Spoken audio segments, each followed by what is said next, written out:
कभी सोचा है कुछ लोग हमेशा कामयाब कैसे हो जाते हैं? आज हम एक ऐसी कहानी में उतरेंगे जो शायद कामयाबी के सबसे बड़े राज से पर्दा उठा दे। जरा सोचिए, क्या हो अगर मैं कहूं कि एक बच्चे की कामयाबी के रास्ते में जो सबसे बड़ी रुकावट है वो दिखाई ही नहीं देती। एक ऐसी अनदेखी दीवार जो हमें आगे बढ़ने से रोकती है, और ये दीवार किसी कमी की वजह से नहीं बल्कि हमारे अंदर ही कहीं छिपी हुई है। मिलिए लियो से। उसके सामने एक बहुत बड़ा प्रोजेक्ट है जिसे उसे पूरा करना है।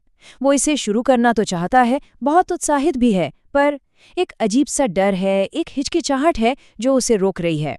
और वो खालीपन्ना उसे किसी विशाल दीवार जैसा लग रहा है। ऐसा लगता है जैसे उसे पार करना नामुमकिन हो, है ना? कभी-कभी सबसे मुश्किल काम तो बस शुरुआत करना ही होता है। और वो जितनी देर उस पन्ने को घूरता है, उसके अंदर की आवाज़ें उतनी ही तेज होती जाती हैं। मैं ये नहीं कर सकता, ये बहुत मुश्किल है। ये शक, ये छोटे-छोटे शक उसके भरोसे को अंदर ही अंदर खोखला कर रहे हैं। और फिर निराशा हावी होने लगती है। वो हिम्मत हार जाता है। उसे ये पता ही नहीं चलता कि असली लड़ाई तो बाहर थी ही नहीं, असली जंग तो उसके मन के अंदर चल रही थी। लेकिन फिर कहानी में एक मोड़ आता है, एक ऐसा मोड़ जो लियो की सोच, उसकी दुनिया, सब कुछ बदलने वाला था।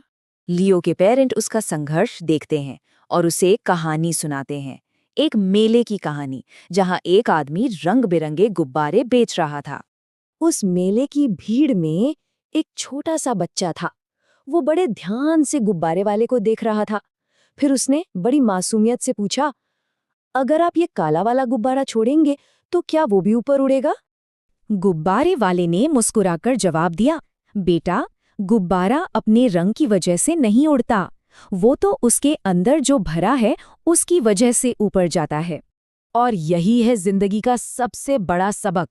हमारी उड़ान इस बात पर निर्भर नहीं करती कि हम बाहर से कैसे दिखते हैं, बल्कि इस बात पर कि हमारे अंदर क्या है। हमारा नजरिया, हमारा एटीट्यूड, यही वो अनदेखी ताकत है जो हमें ऊपर उठाती है। तो इस अंदरूनी ताकत को कैसे जगाया जाए, कैसे एक विनर वाली आदत बनाई जाए? एक बहुत मशहूर बात है, विनर्स कोई अलग काम नहीं करते, वो बस हर काम को अलग ढंग से करते हैं। और यही वो छोटा सा फर्क है जो हारने वाले और जीतने वाले के बीच एक बड़ी लकीर खींच देता है। चलिए देखते हैं कि एक विनर और एक लूजर के शब्दों में क्या फर्क होता है। एक लूजर कहता है ये बहुत मुश्किल है, जबकि एक विनर कहता है ये चैलेंजिंग है पर मुमकिन है। लूजर हमेशा कहता है ये मेरी गलती नहीं थी, विनर कहता है हाँ, मैं गलत था। एक कहता है कुछ करना पड़ेगा, दूसरा कहता है मुझे कुछ करना होगा। एक को हर जगह प्रॉब्लम्स दिखते हैं और दूसरे को संभावनाएं। हम सबने सुना है प्रैक्टिस मेक्स परफेक्ट, पर ये पूरा सच नहीं है। असल में प्रैक्टिस मेक्स परमानेंट, मतलब प्रैक्टिस सिर्फ हमारी आदतों को पक्का करती है। अगर हम गलत चीज़ की प्रैक्टिस करेंगे तो हम गलत करने में ही माहिर हो जाएंगे। इसलिए ज़रूरी है सही प्रैक्टिस। तो इस नई सोच के साथ लियो ने फिर से कोशिश की। इस बार सिर्फ ज्यादा मेहनत से नहीं, बल्कि एक अलग तरीके से, एक नई नजरिए के साथ।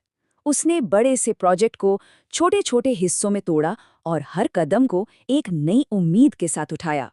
तो चलिए इस बदलाव को असलियत में लाने के लिए एक 3 स्टेप एक्शन प्लान देखते हैं। ये रहे वो 3 कदम जो एक पॉजिटिव एटीट्यूड बनाने में मदद करते हैं। पहला, अपना फोकस बदलिए। दूसरा, काम को तुरंत करने की आदत डालिए। और तीसरा, एक विनर की तरह बात करना सीखिए। तो इन्हें लागू कैसे करें? देखिए, हर सिचुएशन में बुराई ढूंढने के बजाय अच्छाई पर ध्यान दें। प्रोक्रेस्टिनेशन यानी टालम-टोल से बचें। जब कोई काम पूरा होता है ना, तो वो हमें और एनर्जी देता है। मैं नहीं कर सकता को मैं कैसे कर सकता हूं में बदलिए। और हर प्रॉब्लम को एक प्रॉब्लम की तरह नहीं, एक मौके की तरह देखिए। तो जब लियो ने इन बातों को अपनी जिंदगी में अपनाया, तब असली जीत सामने आई। लियो ने सिर्फ अपना प्रोजेक्ट ही पूरा नहीं किया, उसने अपने अंदर के डर पर भी जीत हासिल की। उसकी आंखों में जो चमक थी वो सिर्फ कामयाबी की नहीं, बल्कि आत्मविश्वास की थी। वो एक प्रोजेक्ट नहीं जीता था, उसने खुद को जीता था। क्योंकि असली जीत किसी काम को खत्म करने में नहीं है, असली जीत तो ये जानने में है कि हमारे अंदर क्या था जो हमेशा से ही वहां था। यही तो वो मजबूत नींव है जिस पर कामयाबी की हर इमारत खड़ी होती है। तो आज आप कौन सी आदत बनाने में मदद करेंगे? याद रखिए, हम सबके अंदर एक गुब्बारा है। हमारी असली उड़ान हमारे अंदर ही छिपी है। आज ज़रूरत है तो बस अपने अंदर के उस विनर को जगाने की।